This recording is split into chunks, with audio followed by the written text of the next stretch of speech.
আসসালামু আলাইকুম। আপনাদের সবার অপেক্ষা আজকে বেশ কয়েকদিন ধরেই আমরা আপনাদেরকে জানাচ্ছিলাম যে আমাদের সাথে ৭১ এবং ৭৫ এর সূর্য সন্তান বীর মুক্তিযোদ্ধা রাশেদ চৌধুরী বীর প্রতীক। তিনি আমাদের সাথে আজকে যুক্ত হবেন। আমাদের সাথে যুক্ত আছেন। আমি উম বাংলার এই বীর সন্তানের কাছে যাবার আগে কিছু কথা আপনাদের কাছে বলে যেতে চাই। এই কথাগুলো আপনাদের বলা প্রয়োজন মনে করছি। কারণ গত যে মেজর ডালিমকে নিয়ে যে প্রোগ্রামটা করা হয়েছিল সেখানে আপনারা জানেন অনেক ধরনের প্রশ্ন উঠেছে। সে প্রশ্নের ভেতরে সবচাইতে বড় প্রশ্ন হচ্ছে এটা আসলেই মেজর ডালিম কিনা? বিষয় হলো যে আপনি ইতিহাস যদি নাকি জানতে চান, আপনার মাথার ভেতরে যদি কালো গোবর নিয়ে তারপরে যদি কোনো ইতিহাস জানতে চান, তাহলে সেটা সম্ভব না। একদম শূন্য থেকে আপনাকে ইতিহাস জানতে হবে। প্লাস মাইনাস কোনো দিকে যাওয়া যাবে না। অতএব আমার বিশ্বাস আওয়ামী লীগের যেসব ইতিহাস আপনাদেরকে শেখানো হয়েছে, একজন মানুষ হিসাবে সত্যটা জানার জন্য, তারপরে আপনি কোন দিকে যাবেন সেটা একান্তই আপনার ব্যাপার। কিন্তু একজন মানুষ হিসাবে সত্যটা জানা খুব প্রয়োজন। শূন্য থেকে দেখার জন্য আমার এই লাইভটি যারা দেখবেন তারা বসবেন। আমরা আপনারা যার জন্য অপেক্ষা করছেন আ জনাব রাশেদ চৌধুরী, বীর প্রতীক। স্যার আপনি কেমন আছেন? ভালো আছি ইলিয়াস। তোমাকে অনেক ধন্যবাদ যে তোমার এই অতি পরিচিত এবং পপুলার শোর মাধ্যমে তুমি আমাকে আমন্ত্রণ করেছো এবং তোমার মাধ্যমে আমি বাংলাদেশের এবং দুনিয়ার সব জায়গার লোকজনের কাছে কিছু বলার সুযোগ পেয়েছি, তার জন্য তোমাকে ধন্যবাদ। স্যার আপনাকে তো দেখতে খুবই হ্যান্ডসাম লাগছে। অনেক বয়স হয়েছে। আগের বার আসলে আমাদের মেজর ডালিম উনিও তো অনেক হ্যান্ডসাম। তারপরেও আমার মনে হয় মতো চশমা-টশমা পরে আসলে আওয়ামী লীগের লোকজন আরেকটু বুকের ভেতরে চিনচিন করত। তো আগেই বলে রাখি যে স্যারের চোখে একটু সমস্যা। সেটা আমি একটু বলে রাখি তাইলে, সেটা যাতে আমি আমার দর্শকদের মানে দর্শকদের কাছে ও শ্রোতাদের কাছে মাপ চেয়ে নিচ্ছি। কারণ আমি কালো চশমা পরে আছি। কারণটা হলো কিছুদিন আগে আমার ২ চোখেই আ ক্যাটারাক্ট সার্জারি হয়েছিল। এজন্য মানে ডাক্তারের পরামর্শ অনুযায়ী আমাকে একটু কালো চশমা পরে থাকতে হচ্ছে। গ্লেয়ার একটু অসুবিধা হয় চোখে। সেজন্য আমি একটু আমার আ আ দর্শক শ্রোতাদের কাছে ক্ষমা চেয়ে নিচ্ছি। ধন্যবাদ। জি। স্যার আমরা প্রশ্নে চলে যাই। আপনার কথা শোনার জন্য মানুষ অধীর আগ্রহে আছে। অতএব আমার মনে হয় আপনার বক্তব্যই শোনা উচিত। আমার বেশ কয়েকটা প্রশ্ন আছে। সেই প্রশ্নের মধ্যে শুরুটাই যদি করি আ যে মুক্তিযুদ্ধ শুরু হয়েছিল। সে মুক্তিযুদ্ধে আসলে আ আপনি কার ডাকে আসলেন? আমরা যেটা শুনেছি যে শেখ মুজিবুর রহমান ডাক দিয়েছিলেন মুক্তিযুদ্ধে আসার জন্য।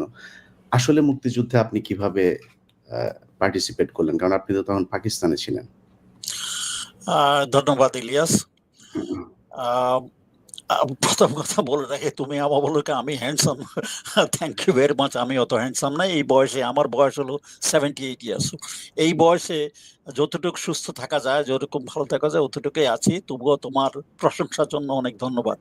যাই হোক, তোমার প্রশ্ন হলো আমি মুক্তিযুদ্ধ কখন কিভাবে জয়েন করলাম? আ ফ্র্যাঙ্কলি স্পিকিং, পারিবারিক সূত্রে আমি ১ম দিক দিয়ে একটু পাকিস্তানপন্থী ছিলাম। আ পশ্চিম পাকিস্তানে ছিলাম। যুদ্ধ যখন শুরু হয় 71 এ সিয়ালকোটে ১ম। আ যেহেতু আমি বললাম তো একটু পাকিস্তানপন্থী ছিলাম। পাকিস্তানিরা যেভাবে পূর্ব পাকিস্তানে যেসব ঘটনাবলী হচ্ছে, ওইগুলা পাকিস্তানি পেপারে যা দেখতাম, পাকিস্তানি ভাষ্যে যা শুনতাম, সেগুলাই বিশ্বাস করতাম ১ম দিক দিয়ে। এবং আমিও চাইতাম যে পাকিস্তান টিকে থাকুক, পাকিস্তান শক্ত হোক, এরকম আমার একটা ইচ্ছা ছিল। আর ফ্র্যাঙ্কলি তাও তখনকার দিনে আমি পলিটিক্সও খুব একটা জড়িত ছিলাম না। আ নিজকে আমি একজন সৈনিক হিসাবেই ভাবতাম এবং সৈনিক হিসাবেই আমি নিজের কর্ম চালিয়ে যেতাম। এমনই সময় মে মাসের প্রথম দিকে মনে হয়, ও আরেকটা জিনিস হলো তখন কিন্তু পশ্চিম পাকিস্তানে কোনো বিদেশি পেপার-টেপার আসা সব ব্যান ছিল। আর সঠিক খবর ইন্ডিয়ার ওসব নিউজ বিবিসি নিউজে মাঝে মধ্যে যা ছিটেফোঁটা খবর আসতো ওগুলো তাদের ব্যাখ্যা ছিল অন্যরকম, যে এগুলা সব মিথ্যা বলতেছে। আমিও বললাম তো যেহেতু একটু পাকিস্তানপন্থী ছিলাম আমি ওগুলো মোটামুটি বিশ্বাস করতাম। তখনই মে মাসের একদিন বিদেশ থেকে পাঠানো গোপনে পাঠানো কিছু পেপার ক্লিপিং আমি পেলাম। সেই পেপার ক্লিপিং ছিল মানে Newsweek, Times, Herald Tribune, guardian, এসব ইন্টারন্যাশনাল বিখ্যাত ইন্টারন্যাশনালের পেপার ক্লিপিং ছিল। তো ওগুলা পড়লাম। ওগুলার ভিতরে ছিল যে 25শে মার্চ থেকে বাংলাদেশে কি হয়েছে, হত্যাযজ্ঞ, যে অপারেশন সার্চ লাইটের মাধ্যমে পাকিস্তান মিলিটারি বাংলাদেশে কি করেছে, এগুলার খবরগুলা আমি দেখলাম অনেকগুলা। পড়ে শুধু একবার না, আমি বারবার ওটা পড়লাম, বারবার পড়লাম, কারণ আমার মাথা খারাপ হয়ে গেছে ওটা পড়ে, যে আমি এতদিন পর্যন্ত কি বিশ্বাস করে আসছি, কি জেনে আসছি, আর এখানে কি সব লেখা।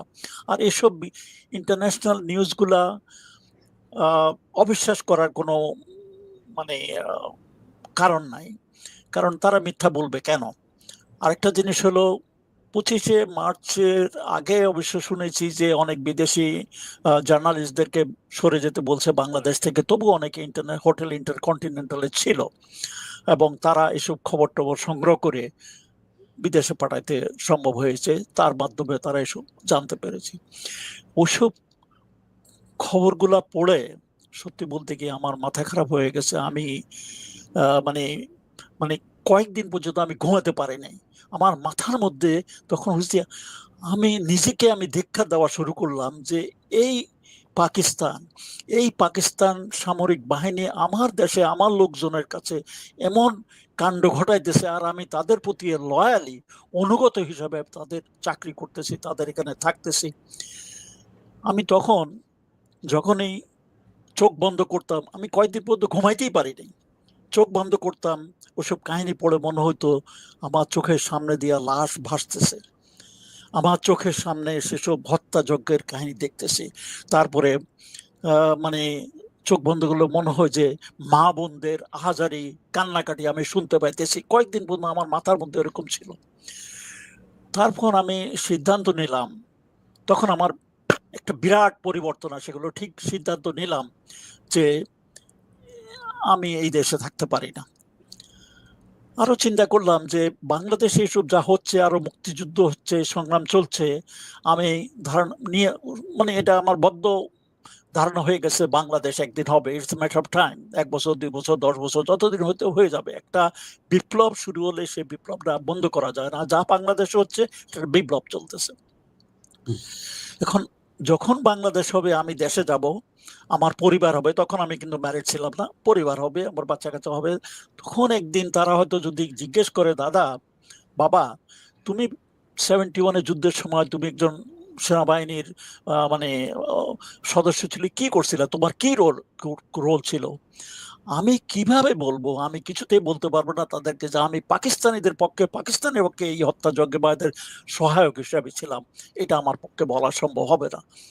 তাই আমি সিদ্ধান্ত নিলাম যে আমি এখানে থাকতে পারবো না, আমাকে যেতে হবে। তো তারপরে কয়েকটা অ্যাটেম্প নিয়েছি এবং আমার ইনফ্যাক্ট আমি আগে কিন্তু এয়ারফোর্স ক্যাডেট ছিলাম, কিছুটা প্লেন চালাতে বলতাম। তখন একটা উদ্ভট আইডিয়া ছিল যে আমি একটা প্লেন নিয়ে যদি চলে যেতে পারি, এবং সেই উপলক্ষে আমি করাচিতে ডিগ্রোডও গেছিলাম। সেখানে প্লেন টেনের অবস্থান দেখে টেকে এমন একটা উদ্ভট ধরনের কল্পনা করছি যে আমি যদি গোপনে যাই চলে উড়ে যেতে পারি। কিন্তু পরে ওসব দেখলাম এটা উদ্ভটে, ওটা সম্ভব না, চলে আসছি। তারপর সিয়ালকোটেও আমি 2 বার পথের দিকে বাই রোডে যাওয়ার, প্রথমবার যাই দেখি যে বর্ডারে তখন খুব সৈন্য সামন্ত অনেক। তার কিছুদিন আগে, 1 সপ্তাহ আগেই তখন বিরাট একটা দল শিয়ালকোট থেকে পালিয়ে ভারতে যায় গেছে, তাদের মধ্যে ছিল major Manzoor, major Taher, captain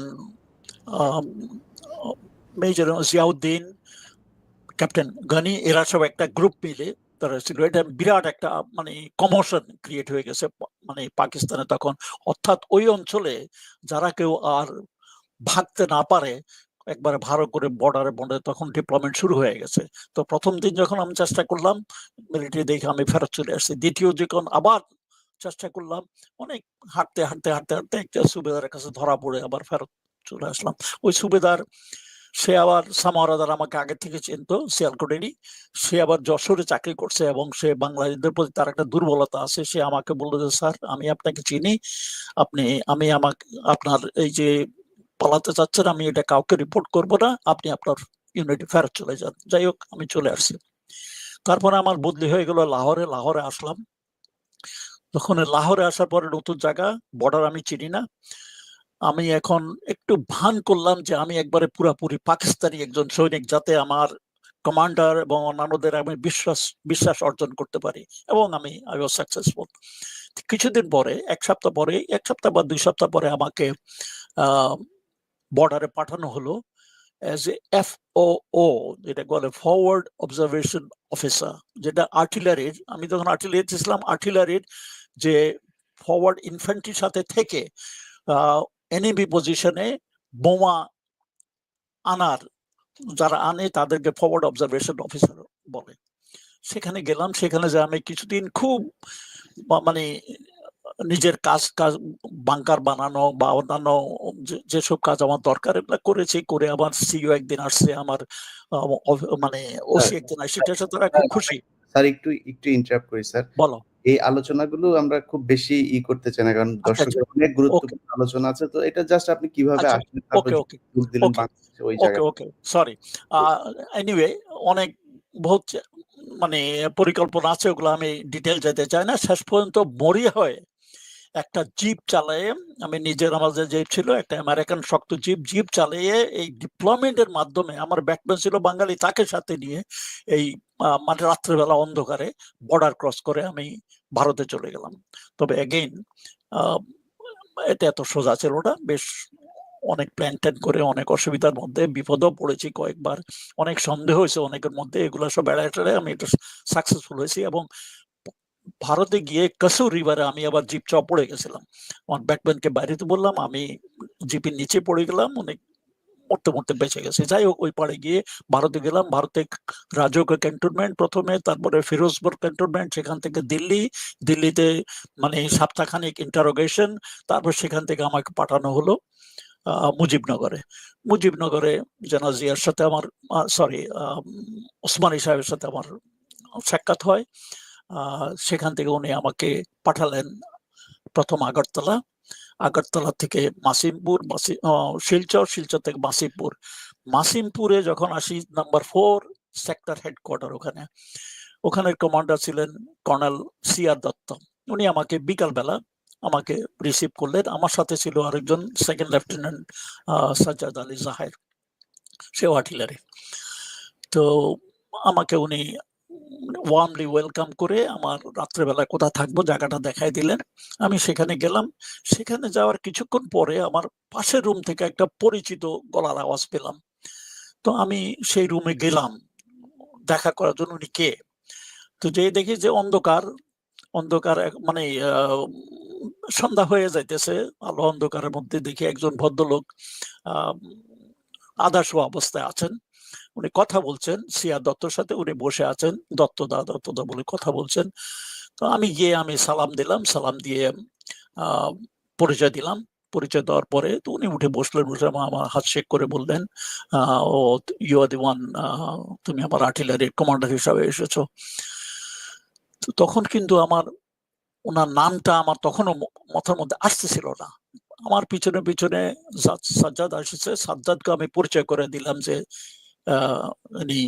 যখন আমি সাজ্জাদকে পরিচয় করে দিই তখনই কিন্তু আমার নামটা ইমিডিয়েটলি মাথার মধ্যে এসে গেছে, মেজর জিয়াউর রহমান। তো আমি পরিচয় করে দিলাম মেজর জিয়াউর রহমান। তারপরে উনি যখন বলছে আমি ওনার র্যাঙ্ক দিলাম, উনি এখন আর মেজর নাই, উনি যখন লেফটেন্যান্ট কর্নেল ছিলেন, তখন আমি বললাম sorry lieutenant colonel, it's okay, বসো। তা আমি বসলাম, সাজ্জাদ চলে গেছে। বসে কিছুক্ষণ কথা টথা বলে জিজ্ঞেস করলেন যে কেমনে আসছো, কিভাবে আসছো, সব জিজ্ঞেস করলাম। আমি আশ্চর্য হয়ে গেলাম, আমি যেই পথে আসছি পাকিস্তান থেকে, উনি দেখলাম যে ওখানকার পথঘাট উনি সব চিনে, ওসব গ্রাম টাম সব উনি চিনে। আমি জিজ্ঞেস করলাম স্যার আপনি এগুলো জানেন কিভাবে? আরে 65 ওয়ারে আমি ওখানে ছিলাম, আমি ওখানে ফার্স্ট বেঙ্গলের অফিসার হিসেবে যুদ্ধ করেছি, এবং সেই যুদ্ধে জিয়াউর রহমান সিতারা হেলালে জুরাত দ্বিতীয় সর্বোচ্চ উপাধি পেয়েছেন সেই যুদ্ধে।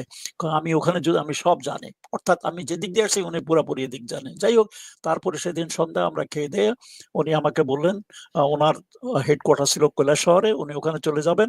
যাওয়ার আগে উনি বললেন যে তুমি তোমার ইউনিটে যাও, আমি ইউনিটটা যেখানে হবে ওটা কুকিতল, একটা ছোট জায়গা, সেখানে যাও, তুমি take the stock taking, find out তোমার কি লাগবে কি আছে, এবং 2-1 দিনের মধ্যে তুমি আমার সাথে দেখা করো, I will see what I can do.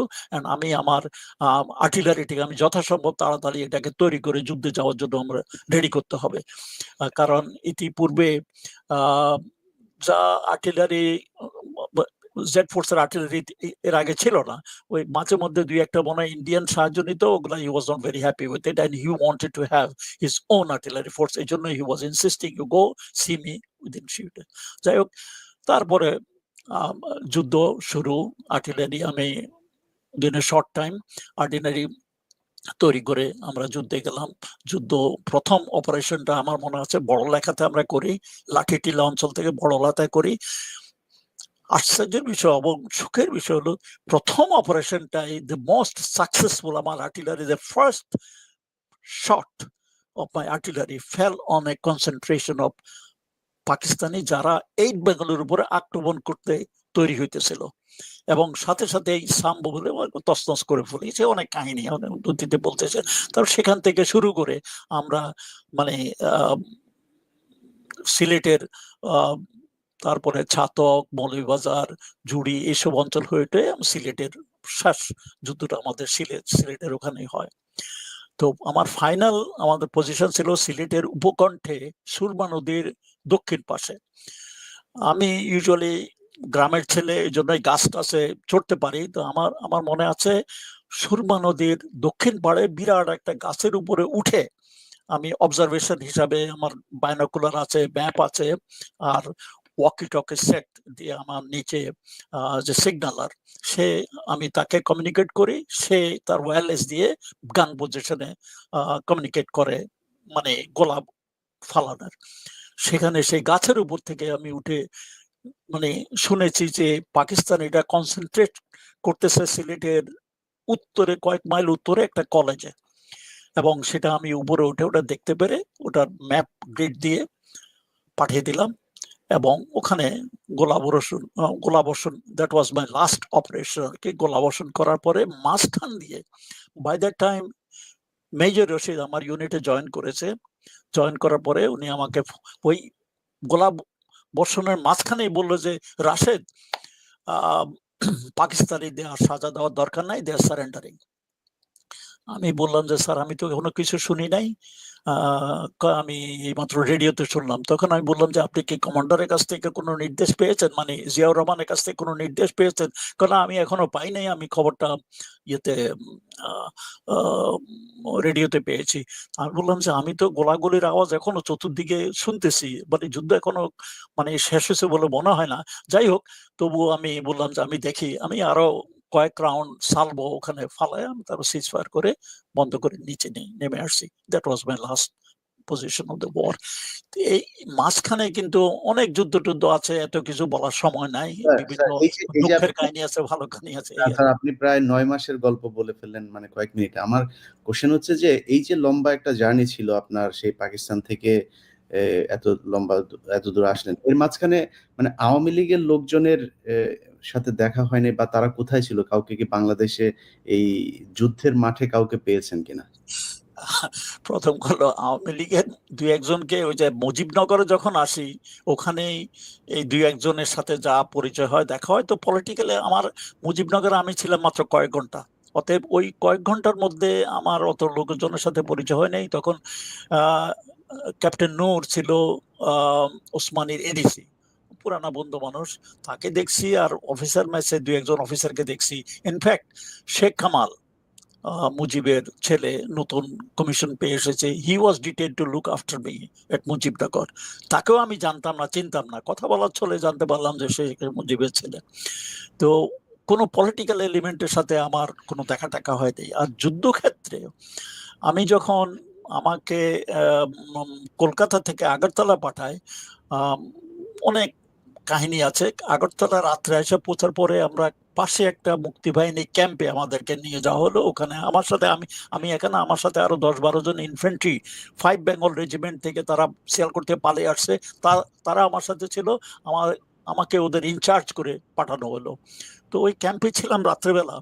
তো সেখানে কিছু পলিটিক্যাল লোকজনের সাথে দেখা হলো ক্যাম্পের ভিতরে, যুদ্ধের ময়দানে নয়।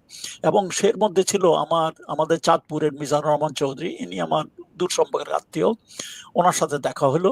তারপরে এমনকি আমার অঞ্চলে হাজীগঞ্জে যে এমপি ছিল ডক্টর আব্দুল সত্তার, ওনার সাথেও দেখা হইলো। উনি কিন্তু আমার শিক্ষক ছিলেন, শাস্ত্র পড়াতেন আমাদের হাই স্কুলে আমি যখন পড়তাম। ওনাদের সাথে দেখা টাকা হইলো। এবং অনেক লোকজন, যুব সম্প্রদায় অনেককে দিলাম, তারা সবাই আমার কাহিনী শুনতে চায়, আমি কেমনে পালায় আসলাম এসব আমার কাহিনী। সারা রাত বড়দের কাছে কাহিনী বলেছি। ওখানে কিছু পলিটিক্যাল এলিমেন্ট দেখলাম, ওই ওখানে আরাম করতেছে, খাইতেছে।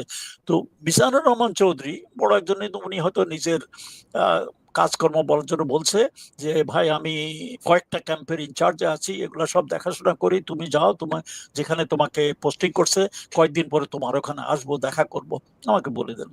তারপরে চলে আসলাম। যখন আগরতলা আমাদের হেডকোয়ার্টারে আসলাম, লেফটেন্যান্ট কর্নেল আব্দুর রব, উনি ছিলেন ন্যাশনাল কমান্ডার ওখানে। উনি আলাপ আলোচনা করার পর, খুব ভালো লোক, আলোচনা করার পরে আমি ওনাকে জিজ্ঞেস করলাম, স্যার আমি তো ভাবছি যারা বাংলাদেশ থেকে ভাইগে আসছে এরা সবাই যুদ্ধ করতেছে সামনে, কিন্তু এখানে এই যে ক্যাম্পে গত রাত্রে আমি দেখলাম যে সব বসে বসে আরাম করছে, খাচ্ছে দাচ্ছে, এরা যুদ্ধে যাচ্ছে না কেন? তখন উনি বলে যে দেখো আসে, তুমি তো নতুন আসছো, তুমি এখনো জানো নাই, অনেক সবাই যুদ্ধ করার জন্য আসে নাই, অনেকে বিভিন্ন মানে বাঁচার জন্য, আক্রমণ থেকে বাঁচানো, পাকিস্তান আরামে আসার জন্য এখানে থাকতেছে। মাঝে মধ্যে আমাদের মিলিটারি কমান্ডাররা আসে রিক্রুট করার জন্য, কেউ যায় কেউ যায় না। ইভেন আমিও পরে আমার আর্টিলারির জন্য লোকজনের জন্য কয়েক জায়গায় গেলাম, খুব একটা সাড়া পাইনি, দু একজন পাইছি, সব পাইনি। তো এই পলিটিক্যাল এলিমেন্ট ওখানে। আর আমি যেদিন আগরতলা আসি সেদিন আবার একটা সেক্টর কমান্ডার, আশেপাশে কমান্ডারদের মনে একটা কনফারেন্স ছিল, এই জন্য আমি ওই দিন Shafiullah, Khaled Mosharraf, I think major কি জানি বলে রফিক, এদের সবার সাথে আমার ওদিন দেখা হয়।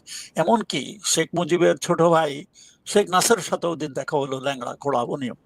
ও তখন আলাপ আলোচনা ওদেরকে ভালোই ছিল। আমার বেশি কিছু, সেদিনই একদিন পরে আমাকে পাঠায় দেওয়া হলো শিলচর, তারপর বাঁশিরপুর চলে গেলাম। আর যেই তোমার অরিজিনাল প্রশ্ন, কোনো রাজনৈতিক না, আমি ছিলাম ফ্রন্টে, সম্মুখ যুদ্ধে, ওখানে আমি কোনো রাজনৈতিক বৃত্ত কাউকে দেখি নাই। আর আমি জেড ফোর্সে ছিলাম, আমরা পুরাপুরি আমাদের সেনারাই ছিল। আর রাজনৈতিক এলিমেন্ট যদি ছাত্র থাকে, ওরা দে হ্যাভ অলরেডি বিন, মানে আমাদের সাথে জড়িত হয়ে গেছে, আর সৈনিক হিসাবে আমি তাদেরকে যেতাম। মানে স্যার আমরা তো ধরেন এই যে এই পাঠ্যপুস্তক থেকে বাংলাদেশের যে গত 15 বছরের যে ইতিহাস, সেখানে জেনেছি যে জিয়াউর রহমান হচ্ছে পাকিস্তানের পক্ষে কাজ করেছে, আর শেখ মুজিব আর শেখ পরিবার, এই আওয়ামী লীগের লোকজন যুদ্ধ করে দেশ স্বাধীন করেছে। এইটা আপনি একজন মানে রণাঙ্গনের যোদ্ধা হিসেবে আপনার মনে হয়েছে? ইলিয়াস, এটা আমার কাছে একটা উদ্ভট, মানে কারো কল্পনা উদ্ভট মনে হয়, কারণ আমি জিয়াউর রহমানের সাথে ছিলাম। জি। আমি দেখেছি জিয়াউর রহমান কিরকম একটা নিবেদিত লোক ছিল। তারপর তার আগে জিয়াউর রহমান যে স্বাধীনতার ডাক দিয়েছেন, ওটা পাকিস্তানে থাকতে আমি শুনেছি, কিন্তু আসার পরে এইসব নিয়ে আমরা কোনো আলাপ আলোচনা করি। বাট আই নিউ যে মানে জিয়াউর রহমান কি ছিলেন। আর জিয়াউর রহমান আরেকটা জিনিস হলো, ওনাকে আমি পিএমএ থেকে দেখেছি। আমি যখন ক্যাডেট ছিলাম, হি ওয়াজ এন ইনস্ট্রাক্টর। আমার সরাসরি ইনস্ট্রাক্টর ছিলেন না, কিন্তু অন্য অন্য মানে গ্রুপের ইনস্ট্রাক্টর ছিল, বা দেখা সাক্ষাৎ মাঝে মধ্যে হতো, এই আর কি। কিন্তু সরাসরি ওনাকে, কিন্তু ওনার গলার আওয়াজ, চাক্ষুষ মানে দৃঢ়, ওটা আমি চিনতে পারি। এই জন্যই যখন উনি কথা বলতেছিলেন পরিচিত আওয়াজ শুনে আমি ওই মাসিমপুর ক্যাম্পে দেখতে গেছি, কারণ ওনার আওয়াজ চিনতাম, তখন থেকে ওনাকে জানি। তারপরে যুদ্ধের সময় I became very close to him, because ওটা প্রথম দিন থেকেই আমি যখন আমার মানে আর্টিলারির ওই কামানগুলো নিয়ে ট্রেনিং এর প্রায় প্রত্যেক দিনই উনি আসতেন। কৈলাসহর আমার ক্যাম্পের থেকে বেশি দূরে ছিল না, কুকিতলে বেশি দূর ছিল না, উনি প্রত্যেক দিন আসতেন, দেখতেন, বিকজ হি ওয়াজ ভেরি কিন টু সি দ্যাট আমাদের আর্টিলারি অ্যাকশনে যায় যত তাড়াতাড়ি। উনি একদিন আমাকে বলেছেন, উনি উনি আর আর্টিলারি এর আগে ছিল না, মানে ইন্ডিয়ান আর্টিলারি মাঝে মধ্যে উনি ডাকতেন, কিন্তু they are not very effective and is not very happy with, and frankly speaking, he didn't want to take much help from India. Whatever ন্যূনতম যা দরকার এর বাইরে উনি নিতে চান নাই। তো এই জন্য উনি যত সম্ভব তাড়াতাড়ি ওনার নিজের আর্টিলারি নিতে চাইলেন। তো এই ক্ষেত্রে জিয়াউর রহমানকে আমি যুদ্ধের সময় দেখেছি। Okay sir. কেউ যদি বলে যে উনি, ওই যে আমি শুনেছি উনি যুদ্ধ করেন না, এই করে নাই, সেই করে নাই, উনি পাকিস্তানের পক্ষ করছে, এটা মানে পাগল ছাড়া কেউ এগুলো বিশ্বাস করবে না। একটা কথা আমি একটু তোমাকে একটু একদিন সন্ধ্যাবেলা দেখতেছি আমি ফ্রন্ট পজিশনে গেছিলাম, সেখান থেকে ফেরার তারপর দেখি লম্বা মানে দেখি যে ট্রাকে করে সৈন্যবাহিনী যাইতেছে, সব ওজি, মানে ইন্ডিয়ান অলিভ গ্রিনের ইউনিফর্মে। তো আমি ভাবলাম এরা ইন্ডিয়ান হবে। কিছুক্ষণ পরে দেখি যে না, এরা আমাদের বাঙালি, কথাবার্তা বাঙালি বলতেছে, যাচ্ছে ট্রাক একটার পর একটা। আর কিছুক্ষণ পর দেখি জিয়াউর রহমান আসতেছে জিপের মধ্যে। তো জিয়াউর রহমান আমাকে দেখলেন, আমাকে দেখে উনি আমি সেলিউট করলাম। তো উনিও থামলেন আমাকে দেখে তার কারণ আমি বললাম যে স্যার এরা কারা। তো he proudly he said they are your first Bengal, মানে ওরা যুদ্ধের সম্মুখের দিকে যাচ্ছে আর কি। তো আমি বললাম স্যার কোথায় যাচ্ছে? They are going to the front. তখন আমি একটু রাগ হয়ে গেলাম, স্যার তাহলে am I not part of you, why I am not going? তো উনি বলো যা থাকো, আসো আমার সাথে আসো, করে আমরা একটা উপরে টিলার মধ্যে বসলাম। উনি বসে বলে যে লেট মি সি, আমার এই ট্রিপগুলো পার হোক, তারপর সেখান থেকে তো মানে আমি দেখলাম আর কি ওনার সাথে তখন আলাপ সালাপ করে আমি যা বুঝতে পারলাম যে মানে অনেক আলাপ সালাপ হলো সেদিন পরে। তারপর সেখান থেকে উনি আমাকে বললো যে ওকে, ইউ আর অলসো জয়নিং। সেদিন রাত্রে আমি আমার আর্টিলারি নিয়ে ডিপ্লয়েড করে যুদ্ধে গেলাম আর কি। তো যে জিয়াউর রহমান সম্পর্কে আমরা সারা জীবন এরকমই শুনেছি। গত 15 বছরে যেই ন্যারেটিভ দাঁড় করানো হয়েছে সেটা অন্যরকম। এইজন্যই প্রশ্নটা করলাম। আরেকটা প্রশ্ন আছে, আমি কালকে ফেসবুকে আপনার এই ইন্টারভিউটা হবে এটা আমি সবাইকে জানিয়েছিলাম এবং সবার কাছে প্রশ্ন জানতে চেয়েছিলাম যে আপনার কাছে কি ধরনের প্রশ্ন করতে চায়। এর মধ্যে বেশ কিছু মানুষ একটা প্রশ্ন করেছে। এই প্রশ্নটা যদি আমার পরে ছিল, যেহেতু জিয়াউর রহমান সাহেবের এটা আসলে আমি জামায়াতের বিষয়টাও এখানে উল্লেখ করতে চাই, যে প্রশ্নটা মানুষ আপনার কাছে করতে বলেছে আমাকে, যে এই যে মতিউর রহমান নিজামী থেকে শুরু করে এরা যুদ্ধের সময় আমাদের সামনে যেই সিনারিও ভাসানো হয়েছে যে তারা মেয়েদেরকে ধর্ষণ করেছে, পাকিস্তানি ক্যাম্পে নিয়ে বাংলাদেশের মেয়েদেরকে নিয়ে তুলে দিয়ে এসেছে। তারপরে মানে whole Jamaat-e Islami as a party, আপনার এটার ভূমিকাটা ওই সময় আপনি কেমন দেখেছেন? ইলিয়াস, সত্যি বলতে কি ওই সময় আমার কোনো পলিটিক্যাল এলিমেন্টদের সাথে কোনো যোগাযোগ আমার ছিল না। আমি জয়েন করার সাথে সাথে আমি জেড ফোর্সে ছিলাম জিয়াউর রহমানের, আমি সামনে ছিলাম, যুদ্ধের ময়দানে ছিলাম, আমার ইউনিট নিয়ে ব্যস্ত ছিলাম, অন্যান্য ইনফ্যান্ট্রি ইউনিটের সাথে আমার দেখা সাক্ষাৎ। কোনো পলিটিক্যাল এলিমেন্ট কেউ আমাদের ক্যাম্পে আসে নাই, কারোর সাথে আমার কোনো দেখা হয়নি। যতটুকু আলোচনা হয়েছে ওই মুজিবনগরে, তারপরে আগরতলায়, এই অতটুকুই ওই কয়েকজনের সাথে, তারপরে আমার কোনো পলিটিক্যাল এলিমেন্টের সাথে আলাপ হয়নি। আর আমাদের ক্যাম্পে আশেপাশে কোনো মানে কেউ আসে নাই, কোনো পলিটিক্যাল এলিমেন্ট। অতএব যুদ্ধের সময় আমি এদের সাথে দেখতে পাইনি। পরবর্তী পর্যায়ে বাংলাদেশের পরে অনেক কাহিনী শুনেছি যে এই যে রাজাকার কে কি করেছে টরেছে, কিছু বিশ্বাস করেছে, কিছু বিশ্বাস উপযুক্ত নয়। এগুলা তখনকার সময় আমি কিছু দেখতে পারি। আপনাদের কাছে এই অভিযোগ আসে নাই যে জামাত ইসলামের লোকজন এই যে রাজাকাররা মেয়েদেরকে তুলে নিয়ে পাকিস্তানিদের কাছে দিচ্ছে, তারপরে এরা আপনাদের বিরুদ্ধে যুদ্ধ করছে, মানে যুদ্ধের মাঠেই তো তারা তো একটা পার্ট ছিল, আপনাদের বিপরীত পক্ষে অবস্থান নিয়েছিল, তো তাদের সাথে কখনো আপনাদের যুদ্ধ হয় নাই?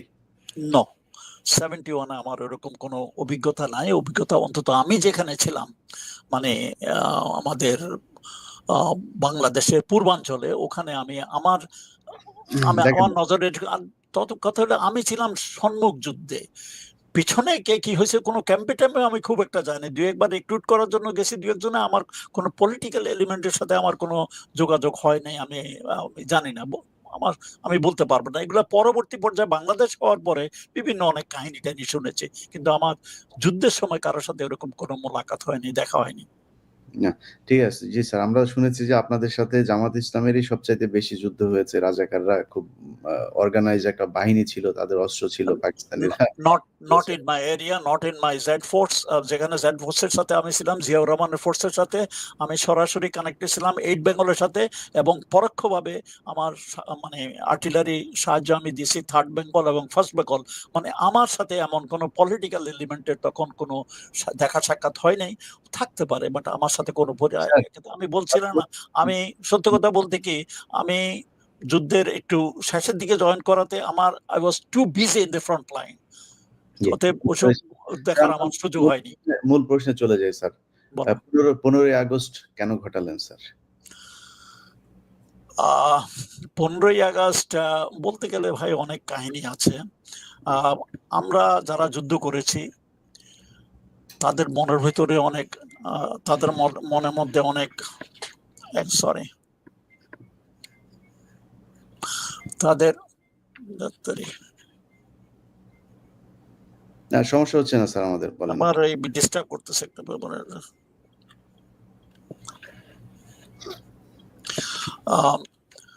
সরি। তো যুদ্ধক্ষেত্রে আমার ওরকম কোনো কারোর সাথে কোনো পরিচয় হয় নাই, দেখা হয় নাই। পরবর্তী পর্যায়ে অনেক কাহিনী শুনেছি। কিন্তু কোনো অ্যাজ আই সেড, আমি সম্মুখ যুদ্ধে ছিলাম। তো পলিটিক্যাল এলিমেন্টের সাথে আমার কোনো দেখা সাক্ষাৎ হয়নি। আমি বলতে পারবো না এই ব্যাপারে কিছু।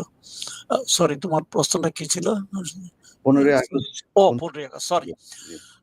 15ই আগস্টে অবভিয়াসলি যারা যুদ্ধ করেছে তাদের আশা আকাঙ্ক্ষা অনেক, দেশ কি হবে, ভবিষ্যৎ কি হবে।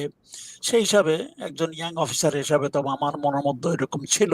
কিন্তু যুদ্ধের পরবর্তী পর্যায়ে অবস্থা পরিস্থিতি দেখে আমরা অনেক হতাশ হয়ে গেছি যে পলিটিক্যাল গভর্নমেন্ট যেভাবে চালাচ্ছে, যেভাবে চলতেছে, মনে হয় দেশের মধ্যে একটা লুটতরাজ অন্যরকম পরিস্থিতি হয়ে গেছে। তারপরে পরিস্থিতি বাংলাদেশে 72, 73, 74, 75 এ কি হয়েছে এটা বলার অপেক্ষা রাখে না। ম্যানমেড দুর্ভিক্ষতে কি পরিস্থিতি হয়েছে আমরাও সেটা জানি, দেখেছি। এই পরিস্থিতিতে কিছু একটা করা যায় কিনা এই নিয়ে আমরা ইয়াং অফিসাররা নিজেদের মধ্যে আলাপ আলোচনা করতাম। হয়তো সিনিয়রদের মধ্যে আলাপ হইতো, কিন্তু কেউ এটা শেয়ার করতাম না। আফটার অল এগুলা মানে গোপনে বলা হতো, গোপনে গোপনে আলোচনা করা হতো। তো 75 এর যে ঘটনাটা ঘটে, এটা আগে থেকে কল্পনা ছিল। তারপরে বাকশাল হওয়ার পরে মুজিব যখন বাকশাল করে তখন এটা আরো একটু ভালোভাবে চিন্তা ভাবনা শুরু করা হলো। আর আমি বলি, আমি কিন্তু মূল পরিকল্পনার সাথে খুব একটা জড়িত ছিলাম না। নিজেদের মধ্যে আলাপ আলোচনা করতাম। আর তখন আমার চাকরিও নাই।